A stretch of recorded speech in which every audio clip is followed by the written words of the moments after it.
you everybody for joining us. So before we launch into it, I just want to say, in follow up to what Karen said, thank you so much for attending the event. It was very well attended. We've gotten a lot of positive feedback.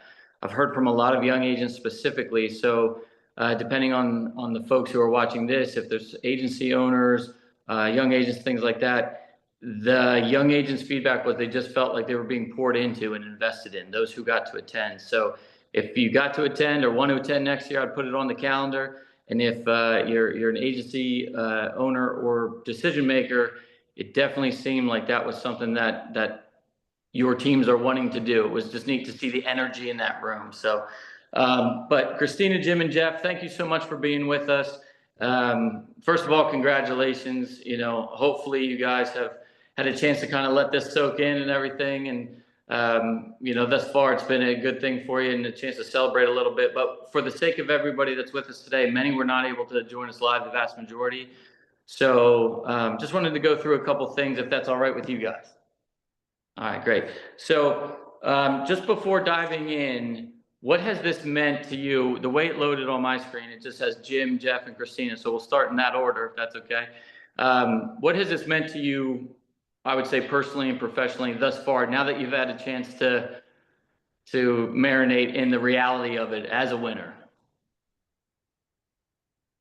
Certainly, Dave, and thank you for having us here, and appreciate your commentary.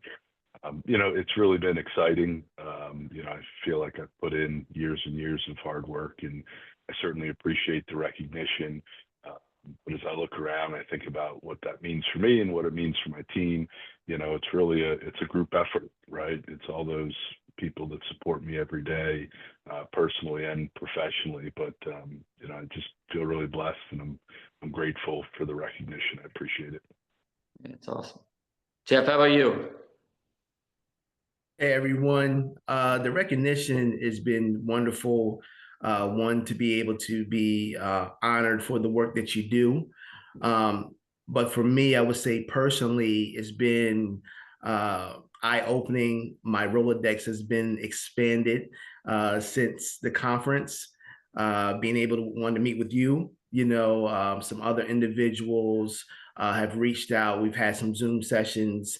And even on LinkedIn, just connecting on LinkedIn and being able to pick each other's brain, or just to offer solution services, or just, hey, how you doing? Happy Thanksgiving to you, whatever the case may be, and congratulatory comments. So it's been a whirlwind in the midst of it, being able to expand, again, my Rolodex of insurance professionals within the industry that I didn't know prior to the award. Right. That's awesome. Very cool. Christina, how about for you? What has it meant to you? Some of the same things that Jim and Jeff have mentioned has happened for me. The recognition has been great, but it's also been it's just good news for me in a very tough insurance market right now. We're all, well, I'll speak for myself. Most days I can feel pretty defeated in this insurance market. It's tough. So just having some good news has kind of boosted me a bit to keep wanting to proceed and learn new things. Because it's been, this past year has been rough for property and for homeowners and just GL in itself. So it was a nice moment for me to kind of feel good that the work that I've been doing has been paying off. Yeah, some fruit from the labor kind of thing. Yeah, that's good.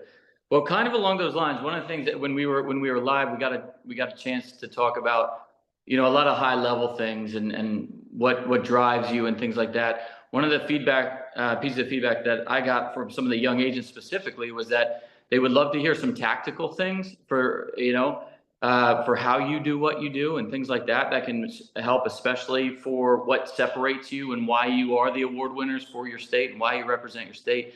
So one question that I got in feedback following the live panel was, what's your approach to building and maintaining client relationships, especially when it comes to building trust and credibility early in your career?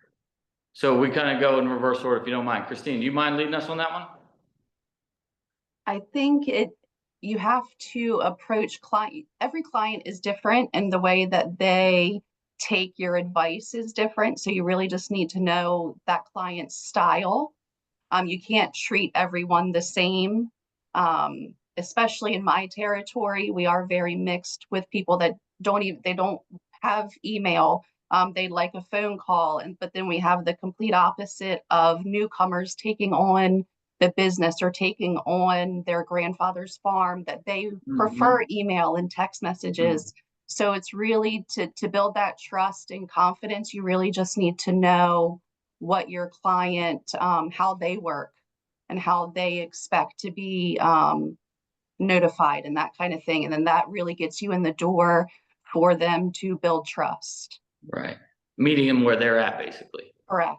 Yeah, very good. Jeff, how about for you? I will echo those sentiments. I get a lot of referrals, probably as my other colleagues, when it comes to business. Being able to have a good name, a good standing name within the community helps when building that trust. Individuals know who you are and what you stand for. More importantly, when you do get the business, being able to under promise and over deliver, per se, making sure that you're carrying out and handling business the way you're supposed to. But even outside of the business, I like to get a little personal with the families. You know, I know when birthdays are, when the kids' birthdays, when anniversaries come along. I'm constantly, on social media, seeing that they're celebrating different things. So if someone wins an award, I may send a congratulatory card in the mail. That's a little more personable than an email or whatever. Just those touch points like that makes individuals feel comfortable and make you feel more like family as opposed to a business customer relationship. Right. I love that, because even in a changing time and everything is progressing, AI, all these things, it always has been and always will be. This is a huge part of what we do right there, Yeah. So I love that. Appreciate you sharing that. Jim, how about for you? Certainly a lot of good points made. I think one thing for me, I mean, any personality test or anything along those lines that I take, I have a high level of empathy, and I think that shows in my work with my clients, right? I might not always have the best answer, the answer they want to hear, but I'll deliver the facts to them. And if it's good news or bad news, I can empathize with them. I do certainly try to walk in their shoes, not only to understand their business, so I can develop a thoughtful approach and a tailored approach to what their specific needs are, but also to kind of understand, well, if this, then that, and if that, then this, how there's a ripple effect in what I do and how it impacts them, their business, and their family. So I think that's been one of the key takeaways for me. But in terms of developing that trust and rapport, I think that one of the things that's missed a lot of times in today's environment is relationships are not based off of clicks and likes, right? It Yes. takes a while sometimes. Some of my best clients were my top prospects for 3, 4, and 5 years, right? It took that long to convert them from a suspect, a prospect, to a client. And it takes a lot of energy to bring them along and, be able to build that trust, that relationship, show them where you can add value. So I would encourage folks to think about the long term. Right. That's really good. Patience is key, especially in our industry. And we say around here a lot of times, you don't plant the seed on the day you need shade. You better have done that 5 years ago and have been watering that ever since, And I liked what you said too about like just shooting straight. And I think that's hard sometimes when you're newer in the business to deliver bad news, because not everything we do is all sunshine and rainbows all the time. And yeah, we found bad news never gets better with age. It's always just shoot straight and say it like it is. And that actually builds trust, even though it's hard to do sometimes. That's good. With the reflection of being a young agent, right? What do you guys find is the number 1 or 2 thing that you can do to drive and add value to your agencies? You're doing something that sets you apart. your state's representation of what it is to be a young agent in our industry, what would you say, bringing it home to your agency, what would you say is the number one or two thing that fellow young agents should be doing or thinking about as far as it relates to adding value to their agency? So Jeff, I want to start with you on that one, if you don't mind. Yes, I would say networking. Myself and also my partner Jason, we're big networkers. We know how to, if you want to say, collect the dots to connect the dots. So in the midst of being out in the community, in whatever capacity, you could be at a ball game with, with your kids, or if it's a former chamber event or whatever the case would be, constantly talking with individuals, seeing what their challenges are, things that they're facing, and then being able to try to provide a solution to them, whether it's insurance based or not. And in the midst of that, they don't usually forget you. You'll usually get those phone calls on the back end, say, hey, by the way, this is going on, or whatever the case would be. Do you mind looking at my policy?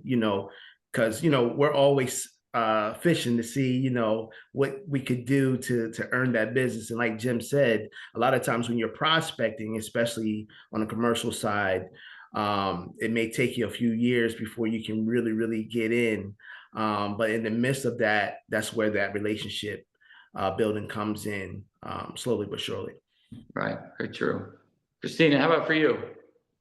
I think, winning this award and being a young agent representative for my agency, I think it brings this responsibility of bringing the next generation to the industry and getting them prepared for a successful career, changing mindsets of how things have been done for a long time and kind of reworking them with new technology, new approaches, new types of marketing, or going out into the public and the community. It's a different generation coming up, and I think that responsibility falls on people of my age that are already in it to continue the bringing new, fresh agents in. Yeah, absolutely. That's awesome. Do you play an active role in that in your agency? I do. That's very cool. Mm-hmm. Anything that you would recommend as far as like ways to have success in doing that, in attracting? I think it's important to hear the greener agents, hear them out and their ideas. They're bringing a whole new perspective to how we can work and how we can gain different clients. It's not just about cold calling like it was 20 years ago.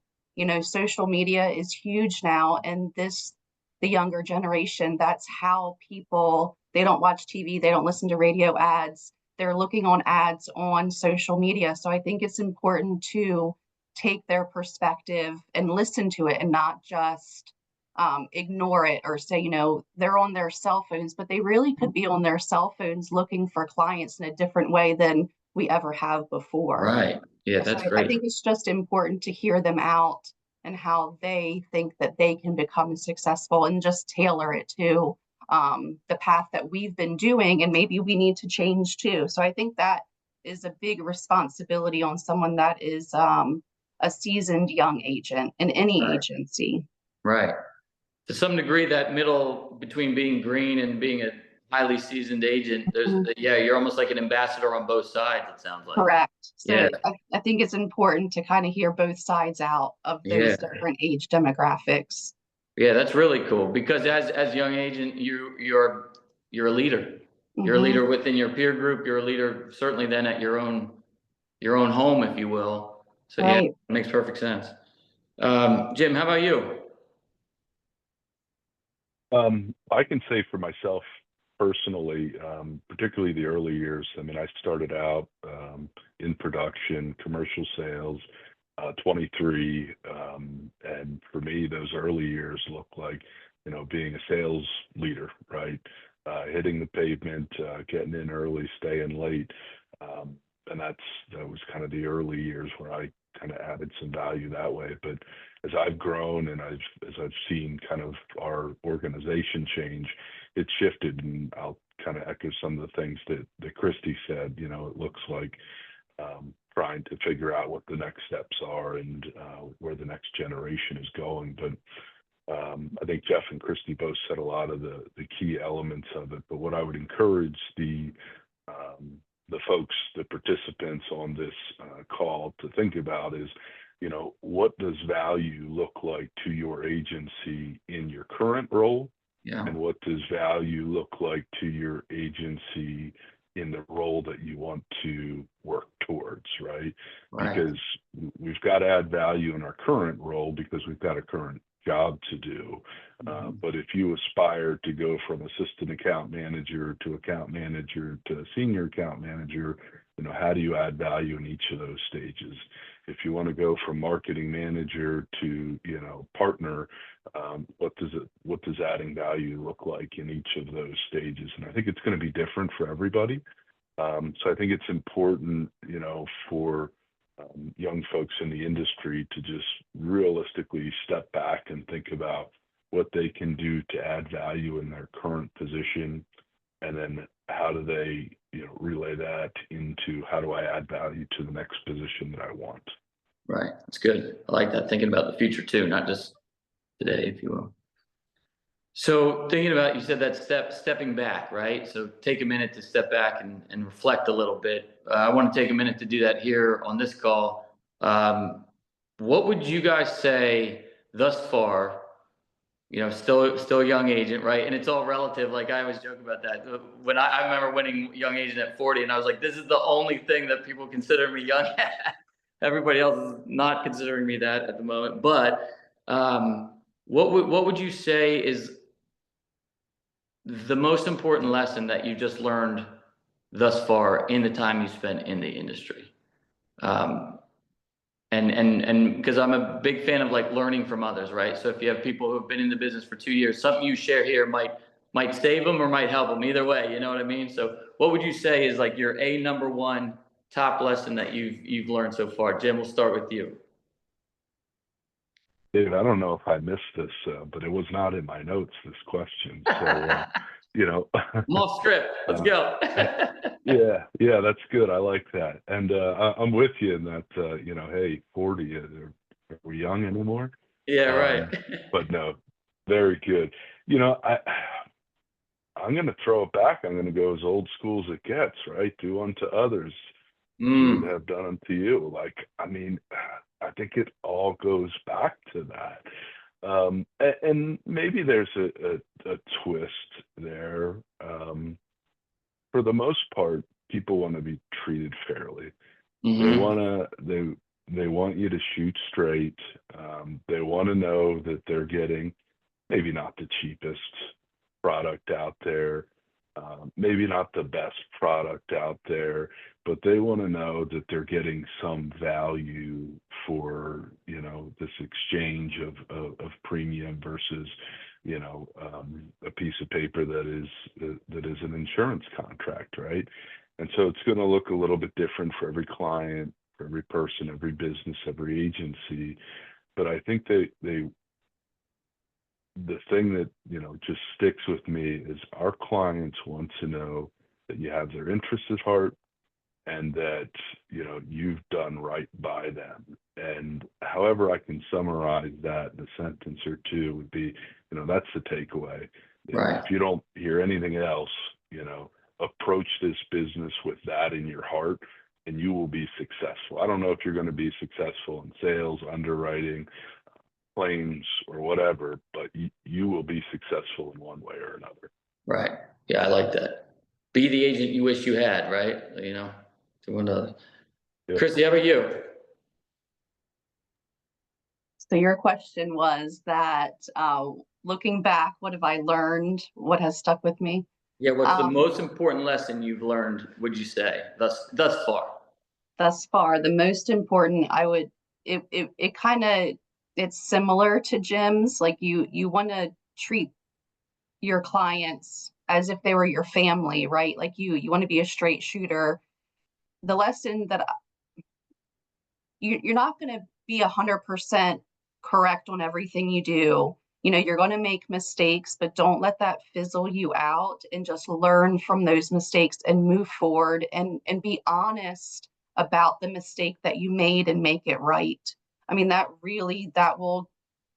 you will earn the trust back if they're doubting you after that mistake. But if you make it right and you're upfront with them and not hiding that you made that mistake, that will benefit you more and retain that business if you're just upfront and honest. I mean, because we all make mistakes. So we just have to own it, fix it, and move forward.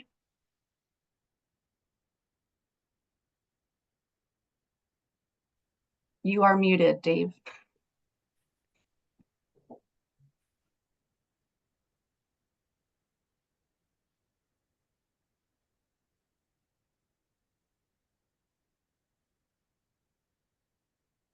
Sorry, I don't know how that happened.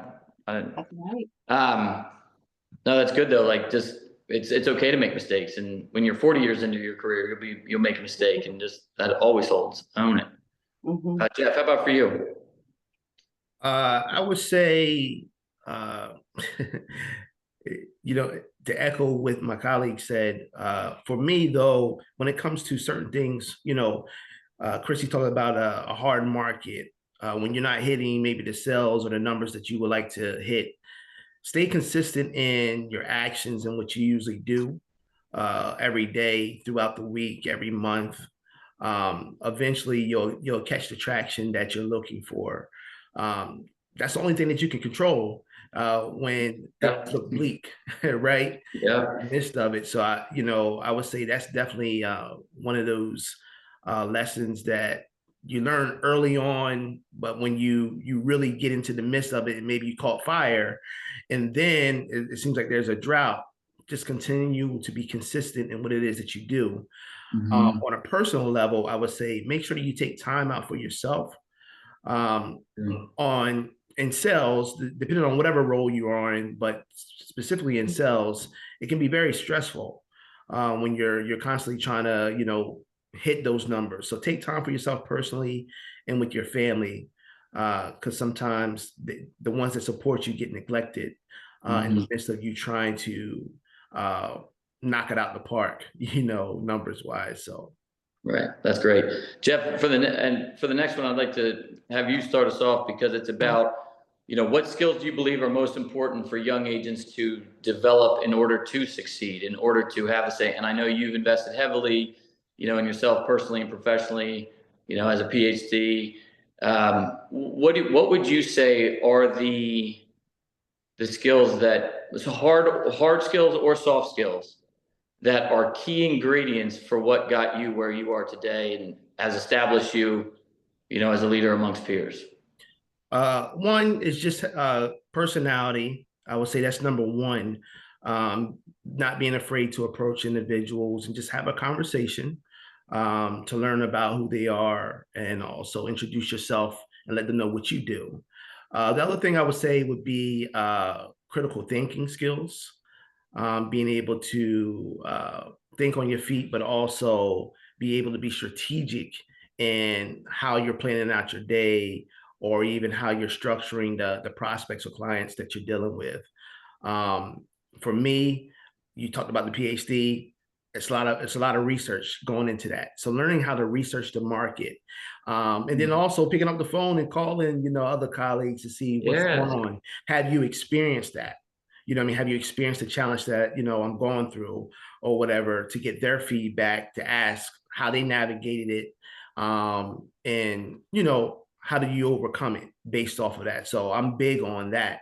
Like, Right. Like you said, if you've experienced it before, I'm gonna call, hey, Dave, have you gone through this? Have you, have you seen this based off of underwriting, this challenge? What are your thoughts on it? So. Right. No, that's really good. I think we talked about it the other night with a group of agents. Like, there's plenty of business to go around. Like, we are each other's colleagues also, and we can learn from each other, sharpen with each other, and all of that. Yes. So that's super important. That's great. Christy, how are you? I think it's important to learn how to communicate. I think that's huge. Communication with your team, communication with clients. There's a struggle some of our you know, and not just in my agency, but just in life itself. You know, when I'm trying to purchase something, the lack of customer service is, you know, the one sentence emails is hard. And, you know, that's a lot of how the world operates right now is through email. So just communication, fine tuning your message, you know, drafting a thorough email. Not that it can be an essay, but it gets the point across. I think that is a soft skill that, you know, needs to be developed. Thinking outside of the box and collaborating with your team and with underwriters. You know, insurance isn't black and white. So you know, sometimes you have to piece it all together and be creative. So experience can often be, you know, the best teacher, but is there anything you've done specifically, courses, books, anything like that, that you would recommend on those topics? Goodness, you know, trial and error Yeah, right. also. It's always the best and teacher. Yeah. and honestly, I've learned a lot from my colleagues and taking what they say to me, not as like a critical, you know, them coming back to me with being critical on my work. Like I take what they're saying and learn from it. Yes. You know, real life experience has really sharpened my pencil, and I don't just shut it down if I don't like what they say, just really absorbing it and learning from the best. Yeah, that's awesome. Yeah, you know, that could be harder in smaller agencies because you might just have an agency of 4 or 5 people. So I've been blessed that our agency is larger, so I have lots of feedback when I was newer in my career. So that's important. And like you said, it doesn't have to be in your agency. You know, we're all colleagues, and reaching out and being friendly competitors is an advantage. I agree. Jim, how about you? What would you say are some of the most important skills to develop? Well, I think my colleagues talked a lot about soft skills, which I can't emphasize enough. Incredibly important, but I think there also is a really strong need for, you know, actual technical knowledge as well. So I'll kind of touch on that specifically, particularly as young agents that, you know, you may not have read all the forms and you might not have experienced all the claims scenarios that are out there. You know, trying to dig in and get some, you know, get some of those stories, get some of those claim scenarios under your belt's helpful. And little plug for IA&B, right? There's plenty of educational opportunities out there for you to get some of that experience. So, you know, in my very early years, I had a boss who really encouraged me, hey, go get some designations. You know, I want to see a couple designations behind your name in the first few years that you're here. And so I had a pretty fast track in doing that. And I think that really helped me to jumpstart, you know, my career. Yeah. And I would encourage everybody to dig into that because, you know, if you don't have that technical baseline, you're going to be behind the 8 ball. Yeah, I agree. That's great. It's almost like when you can combine the soft skills with the hard skills, that's when the magic starts to happen. You know? Absolutely. Yeah. We have somebody here who is so soft skill talented that you would think they just kind of get through life on that. And then when they're pressed on a deep coverage question, they have the answer, and you can watch people like, oh, this person's for real. Like, and then they're all, you know, so that's really good advice. So looking forward a little bit, you know, we've done a little bit of reflection, but looking forward a little bit, wanted to talk on some technology. You know, AI is fun to talk about and things like that. So just a general question about how has technology impacted what you do recently, but then also like kind of what's on your radar. But I'd like, for the sake of everybody watching, if there's any tools you recommend or processes you recommend or anything like that. How are you using technology, maybe personally or as an agency? Either way, feel free. And what do you recommend? And maybe even let's learn from each other. Hey, I tried this, like not so good. But yeah, so Christy, do you mind starting us on that one? I can start. Yeah. You know, we don't have anything new in our agency that no one else has. we're right in line with everyone else. We have been on our agency management system almost 3 years, which means that we are just getting comfortable with it, if everyone understands that. So we're at a point now where we need the system to work for us and take advantage of all of the resources that it offers. Working smarter, not harder, and getting people on board with automation, take advantage of all of those tools within your agency management system. Change is hard for a lot of people, but if we get some cheerleaders, it'll make everyone's job easier. And then we have tools in our on our intranet that we use for flood zones. Like we always go to that and put in distance to coast. And so we have tax records that we pull up, and we have them linked to our agency intranet, so they are at our fingertips. Most recently, we had a link added for the longshoremen, for work comp. It'll tell us exactly, because most of our clients don't know what they need, so we actually do become a little bit of investigators for them. Right. We have to kind of dig a little bit. So our agency is pretty up on having those resources at our fingertips. But for the new technology that's coming out with the AI, we are scratching the surface. We don't know. So that's something that we're looking forward to. But I know our agency management system just came out with an update for that, to leave notes in our system for us. So that's exciting. Going forward, we'll be using that.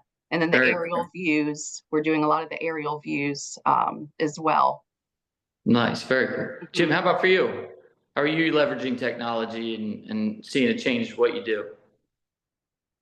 Yeah, so I think we're in the same boat as Christy. I mean, we don't have any of the latest and greatest tools. We've got a lot of stuff that's come out in the last couple of years.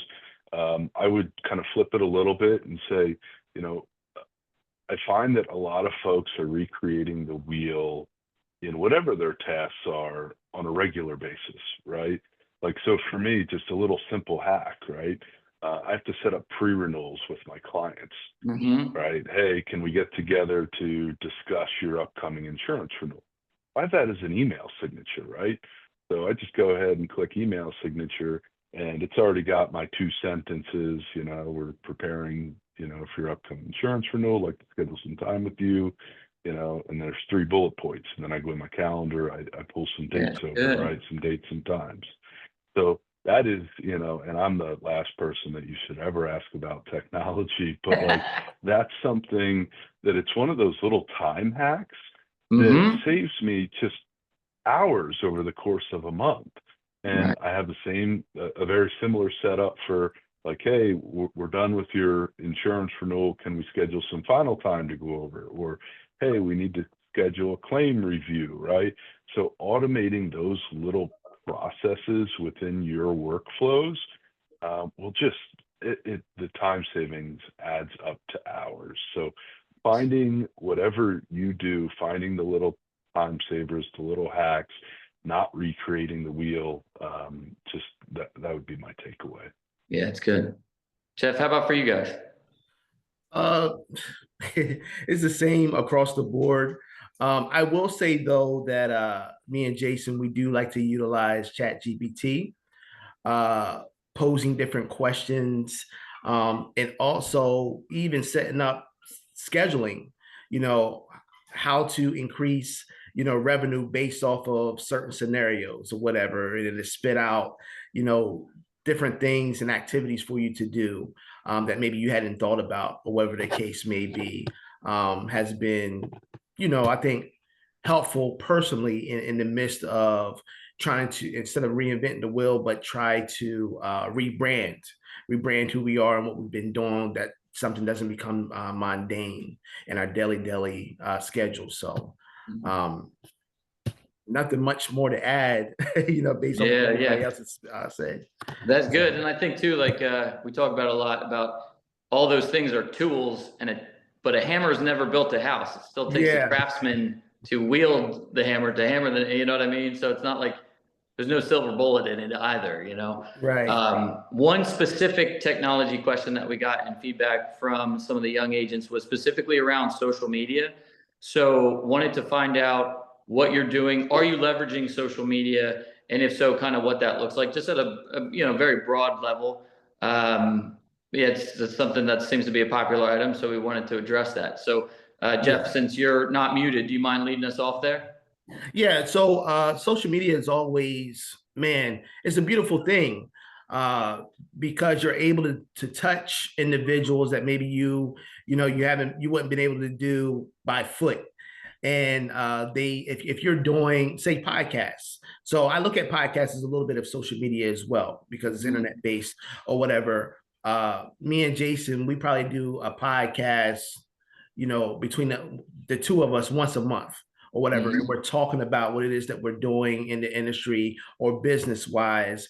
And believe it or not, you get a lot of knowledge based off of that, because not only are we doing the podcast, but we listen to industry professionals often to see what's going on nationwide out there, talking about the markets, talking about, you know, marketing strategies, social marketing strategies. Mick Hunt is an excellent strategist when it comes to social media and being able to implement those things within your agency or in your normal workflows. So yeah, good. Jim, how about you? Plead the fifth. I need to ask Jeff for some help because I got to admit, I'm not a very active social media guy. My LinkedIn's updated, you know, post something every now and again, send out connection requests from time to time, but yeah, not very active myself. Right. Well, actually, I think that's important because I think some folks almost feel like you got to be the next, like Mr. Beast, whoever the big YouTubers are, to have success, and you don't. It's more about like making decisions about, will I engage it, and if so, how, and sticking to the plan, which is what you guys have said a lot of things. So I actually think that's really great feedback to know, hey, I don't really, and I still am having tremendous success. So if you don't feel comfortable doing that, you don't have to. Like, that's really important. Christy, how about you? I'm not in a production role, so I don't like market myself. I, in return, will share some of our other producers are very into the social media and they're marketing themselves and taking pictures for their own job sites, or our marketing department puts out blasts on Facebook and other channels, and I share them for the greater good of our team. I think that's important to kind of have their back. And if our marketing department is sharing something silly that we did in the office, I'll share it. Or if one of our younger producers is out at a railroad job and he's, you know, taking a picture, I'll share his post, because I think it's important to have everyone's back. Since I'm not in a commissional position, I don't feel that I need to market myself, rather than I need to market my agency and my peers. Yeah, that's good. That's good. I kind of hear like social is a team sport as far as that goes, you know, yeah, and that's a really good way to think about it. Yeah, supporting your colleagues or your clients. So, you know, sharing one of our nonprofits posts is just as important. Yes, that's really good. Yeah. So, you know, it's just kind of, you know, having everyone's back. And if our local United Way is posting a volunteer opportunity, I'll share that because I have their back and they see that. So I think just it's just a different way to you know, put yourself out there and show support to everyone involved. Yeah, that's awesome. That's good. Really, really good. All right. So landing the plane a little bit, because I want to be respectful of everyone's time here. So just one last question for the panel. You know, again, congratulations. This is a big deal, and it was all well deserved. And so what advice would you have in closing? What advice would you have for anybody who might be watching this now or watch it later or listening to it, whatever the case may be, if they wanted to be sitting in your seat someday, if they want to represent their agency, themselves, their agency, and their state someday as a Young Agent Award winner, you know, what is the advice that you would give to that person? And maybe it's you giving advice to yourself 10 years ago. You know, it could be a neat way to think about it. But Christy, again, since you're unmuted, do you mind leading us off here? Sure. All right. You know, don't stop investing in yourself and don't stop learning, and then be there for your community. Yeah, good. You know, Well, that's huge. And it just, I don't know, it kind of gives satisfaction that you're out and helping. And that's the biggest thing that I can say. If you want to be sitting in, you know, our seats one day, you know, put yourself out there and help people that need help. right. It's awesome. Very cool. Jim, how about for you? First, I would say develop a plan. And I'm not saying that you have to execute it 100% because life will happen, things will change, right? But at least develop some idea of where you want to go and start driving in that direction. And it's okay if your route changes, and it's okay if your destination changes, but develop a plan and start working towards it. Because if you're not, then you're going to find yourself in a stagnant place, and that's not going to be healthy, and it's not going to get you to that next level. So that would be first and foremost. After that, I would say do just a little bit more. Whatever that means for you, you know, if that means putting in an extra half an hour at the office every day, if that means an extra half an hour at the gym every evening, whatever that means for you in accomplishing your goals, do just a little bit more. Because you will find, I don't think any of the folks that are participating in this call will fit into this boat, but you will find that there are a lot of people out there that are looking to do just a little bit less. So if they're looking to do a little bit less, you're looking to do a little bit more, you're going to exponentially get ahead of them over time, right? It's compounding, just like the stock market. Yeah. Very good, Jim. That's awesome. I like that. All right, Jeff, bring us home. Yeah, I like what Jim said about the plan, creating a plan. You know, when I first got in, I was just, wet behind the ears, trying to do any and everything. I would say definitely create a plan, invest within yourself, educational wise, go to some of these conferences, that IA&B is sponsor, or any other industry conference, and get a mentor. Find a mentor, someone that's blazing a trail or a path that you would like to be on. Pick their brain, and create a plan that will put you into a line of success in succession based off of what it is that you're looking to accomplish. Yeah, well said. Thank you guys so much. It is a joy to talk with you each and every time. I'm taking notes too. I'm learning myself as we go. No, but you guys, you represent yourselves, your agencies and your states tremendously well. And I hope this has just been a true honor for you. And like Christy mentioned, some fruit from the labor that you're putting in. This reflects years and years of hard work. So on behalf of the IA&B, thanks for everybody for joining us. And if we were live, this would be where we all give you the standing ovation. But since we're not, we just tip our caps and thank you and congratulations to each and every one of you. Thank you very much. We appreciate you, Dave. Thank you.